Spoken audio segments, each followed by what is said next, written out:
ಸಚಿವ ಬಿ ನಾಗೇಂದ್ರ ರಾಜೀನಾಮೆಗೆ ಬಿಜೆಪಿ ರಣಕಹಳೆ. ಇಂದು ನಡೆಯಲಿದೆ ಮತ್ತೊಂದು ಸುತ್ತಿನ ಹಂಗಾಮ. ಸಚಿವ ಬಿ ನಾಗೇಂದ್ರ ರಾಜೀನಾಮೆಗೆ ಬಿಜೆಪಿ ಪಟ್ಟು ಹಿಡಿದಿದೆ. ಇವತ್ತು ನಡೆಯಲಿದೆ ಮತ್ತೊಂದು ಸುತ್ತಿನ ಹಂಗಾಮ. ಸಚಿವ ಬಿ ನಾಗೇಂದ್ರ ರಾಜೀನಾಮೆಗೆ ಬಿಜೆಪಿ ನಿರಂತರ ಒತ್ತಾಯ ಮಾಡ್ತಾ ಇರುವಂತದ್ದು. ಇಂದು ಕೂಡ ವಿಪಕ್ಷಗಳಿಂದ ವಿಧಾನಸೌಧಕ್ಕೆ ಮುತ್ತಿಗೆ. ಫ್ರೀಡಂ ಪಾರ್ಕ್ನಲ್ಲಿ ಪ್ರತಿಭಟನಾ ಸಭೆ ನಡೆಸಿ ಮುತ್ತಿಗೆ ಹಾಕಲು ಪ್ಲಾನ್ ಮಾಡಲಾಗಿದೆ. 3 ತಂಡಗಳಾಗಿ ವಿಧಾನಸೌಧಕ್ಕೆ ಮುತ್ತಿಗೆ ಹಾಕಲು ಪ್ಲಾನ್ ಮಾಡಲಾಗಿದೆ. 3 ತಂಡ 3 ದಿಕ್ಕಿನಲ್ಲೂ ವಿಧಾನಸೌಧಕ್ಕೆ ಮುತ್ತಿಗೆ. ಪ್ರತಿ ಕ್ಷೇತ್ರದಿಂದ 200 ಕಾರ್ಯಕರ್ತರನ್ನು ಕರೆತರಲು ಕೂಡ ಸೂಚನೆ ನೀಡಲಾಗಿದೆ. ಪ್ರೊಟೆಸ್ಟ್ನಲ್ಲಿ ಶಾಸಕರು, ಎಂಎಲ್ಸಿಗಳು, ಕಾರ್ಯಕರ್ತರು ಕೂಡ ಭಾಗಿಯಾಗಲಿದ್ದಾರೆ. ಸಚಿವ ಬಿ ನಾಗೇಂದ್ರ ರಾಜೀನಾಮೆಗೆ ಬಿಜೆಪಿ ನಿರಂತರವಾಗಿ ಪ್ರತಿಭಟನೆ ಮಾಡ್ತಾ ಇರುವಂತದ್ದು, ನಿರಂತರವಾಗಿ ಪಟ್ಟು ಹಿಡಿತಾ ಇರುವಂತದ್ದು. ಅಧಿವೇಶನ ಆರಂಭ ಆದ 5 ದಿನದಲ್ಲೂ ಕೂಡ ಈ ವಿಚಾರ ಬಹಳ ಸದ್ದು ಮಾಡಿತ್ತು. ಸದನದ ಒಳಗೆ ಹೊರಗೆ ಬಿಜೆಪಿ ಪ್ರತಿಭಟನೆ ಮಾಡುವ ಮೂಲಕ ಆಕ್ರೋಶ ವ್ಯಕ್ತಪಡಿಸಿದ್ರು. ಇವತ್ತು ಕೂಡ ವಿಧಾನಸೌಧಕ್ಕೆ ಮುತ್ತಿಗೆ ಹಾಕಲು ಬಿಜೆಪಿ ಪ್ಲಾನ್ ಮಾಡಿರುವಂತದ್ದು.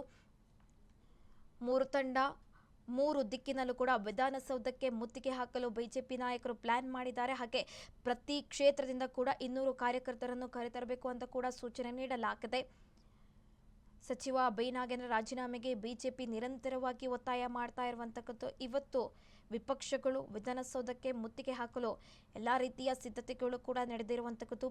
ಫ್ರೀಡಂ ಪಾರ್ಕ್ನಲ್ಲಿ ಪ್ರತಿಭಟನಾ ಸಭೆ ನಡೆಸಿ ಮುತ್ತಿಗೆ ಹಾಕಲು ಕೂಡ ಪ್ಲಾನ್ ಮಾಡಲಾಗಿದೆ.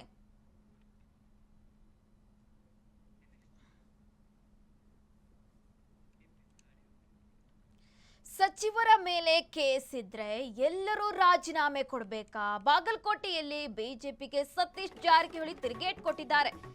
ಸಚಿವರ ಮೇಲೆ ಕೇಸ್ ಇದ್ರೆ ಎಲ್ಲರೂ ರಾಜೀನಾಮೆ ಕೊಡಬೇಕಾ ಅಂತ ಪ್ರಶ್ನೆ ಮಾಡಿದ್ದಾರೆ. ಬಾಗಲಕೋಟೆಯಲ್ಲಿ ಬಿಜೆಪಿಗೆ ಸತೀಶ್ ಜಾರಕಿಹೊಳಿ ತಿರುಗೇಟು ನೀಡಿದ್ದಾರೆ. ರಾಜೀನಾಮೆ ನೀಡಬೇಕು ಎಂದ್ರೆ ಯಾರು ಸಚಿವರಾಗಲ್ಲ. ಕೇಂದ್ರ ಮತ್ತು ವಿವಿಧ ರಾಜ್ಯಗಳ ಸಚಿವರ ಮೇಲೂ ಕೂಡ ಪ್ರಕರಣಗಳಿವೆ. ನಾಗೇಂದ್ರ ಕೇಸ್ನಲ್ಲಿ ಲೋಕಾಯುಕ್ತ ಕ್ಲೀನ್ ಚಿಟ್ ನೀಡಿದೆ. ಕ್ಲೀನ್ ಚಿಟ್ ಬಳಿಕ ನಾಗೇಂದ್ರ ರಾಜೀನಾಮೆ ಪ್ರಶ್ನೆಯೇ ಇಲ್ಲ ಅಂತ ಹೇಳಿರುವಂತದ್ದು. ಕಾನೂನು ಬದ್ಧವಾಗಿ ಚರ್ಚಿಸಿ ನಿರ್ಧಾರ ಕೈಗೊಳ್ಳಲಾಗುವುದು ಅಂತ ರಿಯಾಕ್ಟ್ ಮಾಡಿದ್ದಾರೆ ಬಾಗಲಕೋಟೆಯಲ್ಲಿ ಸತೀಶ್ ಜಾರಕಿಹೊಳಿ. ಈಗ ಕೇಂದ್ರ ಸರ್ಕಾರದಾಗ ಅರ್ಧ ಮಂತ್ರಿಗಳ ಮೇಲೆ ಕೇಸ್ತಾವ. ಈಗ ಪ್ರಧಾನ ಅವ್ರದ್ದು ನೈತಿಕತೆ, ಅದು ಮಾರಲ್ ರೆಸ್ಪಾನ್ಸಿಬಿಲಿಟಿ. ಯಾಕಂದ್ರೆ 26 ಲಕ್ಷ ಜನರ ಭವಿಷ್ಯದ ಬಗ್ಗೆ ಇರ್ತದ. ಮತ್ತು ರಾಜೀನಾಮೆ ಕೇಳಿದ್ರು, ಕೊಡಿಸ್ತಾರೆ ಯಾರು? ಅವ್ರ ಪಕ್ಷ ನಿರ್ಧಾರ. ಅದು ಡಿಮಾಂಡ್ ಮಾಡಿದಾರು, ಓಕೆ. ಜಂಜಿ ಅವರು ಅದ್ರ ಡಿಸಿಷನ್ ತಗೊಂಡು ಅವ್ರ ಪಕ್ಷ. ಇಲ್ಲಿ ಪಕ್ಷ ಏನು ಹೇಳ್ತಿದೆ ಅಂದ್ರೆ, ಈಗಾಗಲೇ ಇದು ಲೋಕಾಯುಕ್ತ ಕ್ಲೀನ್ ಚೀಟ್ ಕೊಟ್ಟಿದೆ ನಮಗೆ, ಅದಕ್ಕಂತ ತೆಗಿಲಿಕ್ಕಂತ ಬರೋದಂತ ಹೇಳಿದಾರೆ ಅಷ್ಟೇ.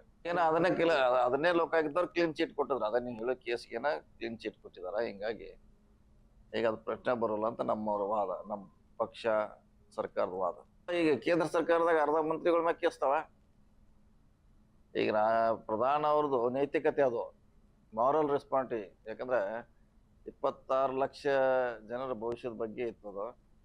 ಮತ್ತು ರಾಜೀನಾಮೆ ಕೇಳಿದ್ರು, ಕೊಡಿಸ್ತಾರೆ ಯಾರು? ಅವ್ರ ಪಕ್ಷ ನಿರ್ಧಾರ. ಅದು ಡಿಮಾಂಡ್ ಮಾಡಿದಾರು.